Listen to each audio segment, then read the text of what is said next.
पहिला चेंडू पहिला ब्लॉक करण्याचा प्रयत्न त्या ठिकाणी बघायला मिळाला गोलंदाजाचा. डॉट आलाय त्या ठिकाणी, डॉटने सुरुवात केली गोलंदाजानं. मोहाडी रनर्सनं त्या ठिकाणी फील्ड करण्याचा निर्णय म्हणजे चेस पसंत केलंय. फलंदाजीसाठी आमंत्रित केलंय गोटी संघाला. यावेळेस स्वप्नील नंदनचा तडाखा, चेंडू आउट ऑफ द पार्क, षटकार 6. बिग ब्लास्ट त्या ठिकाणी केलाय यावेळेस स्वप्नील नंदननं. एकाच नावाचे एकाच राशीचे दोन खेळाडू यावेळेस, स्वप्नील बोर आणि स्वप्नील नंदन. स्वतः स्ट्राईक स्वप्नील नंदननं स्वतःकडे ठेवली आणि अगदी दुसऱ्या चेंडूवरती मोठा प्रहार त्या ठिकाणी बघायला मिळालाय.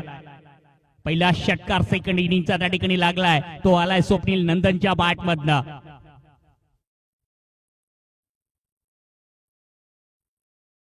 यावेळेस अगदी मिड ऑन ला खेळायचा होता चेंडू, यावेळेस अगदी मिड विकेट आलाय आणि इथेही रिझल्ट चांगला येईल कारण चेंडू सीमा पार गेलाय, चौकार आलाय.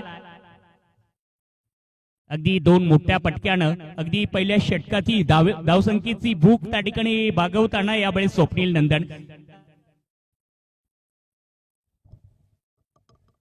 10च्या सरासरीनं जर धावा आल्या प्रतिषटक तर सहजरित्या त्या ठिकाणी टार्गेट लक्ष त्या ठिकाणी गाठलं जाईल. यावेळेस ऑन द ऑफ खेळण्याचा प्रयत्न होता, बॅट बॉलचं प्रॉपर कनेक्शन नाहीये. अगदी स्वतःच्या फॉलो थ्रो मध्ये त्या ठिकाणी चेंडूला फील्ड केलं गेलंय गोलंदाजाकडनं. पहिले षटक त्या ठिकाणी दीपक कताळताय. अगदी काही चेंडूवरती चांगले प्रश्न विचारले, तदनंतर उत्तरही स्वप्नील नंदननं काही अंशी चांगलं दिलंय त्या ठिकाणी. प्रचंड वेगाचा मारा, मात्र दिशा भरकटली गेली त्या ठिकाणी दीपकची. परत हाताळावा लागेल यावेळेस या चेंडूला. एका धावेची भर पडेल त्या ठिकाणी. डबल 1 11 आकड्यावरती त्या ठिकाणी पुढे सरकतोय.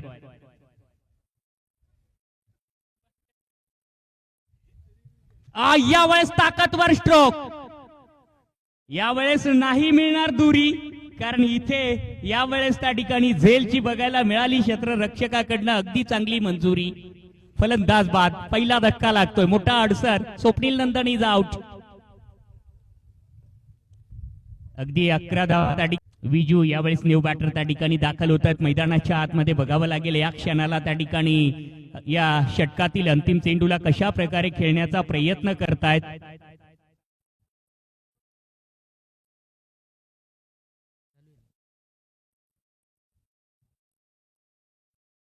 थोडं विजू स्पीडअप करा, कारण कुठलाही एक संघ जिंकला अडथळा तुम्हालाच त्या ठिकाणी बॅड लाईट मध्ये खेळावं लागेल.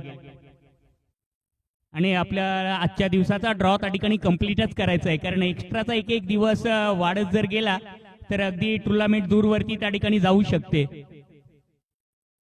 कारण मेगा फायनलचे सामने सुद्धा आपल्याला या चषकामध्ये चांगल्या ओव्हरचेच त्या ठिकाणी खेळवायचे. याच संकल्पनेनं त्या ठिकाणी या चषकाला त्या ठिकाणी परवानगी त्या ठिकाणी दिली या मॅनेजमेंटनं, चांगली तयारी केली या. आपण वेळेत या मोठ्या षटकांचे सामने खेळा.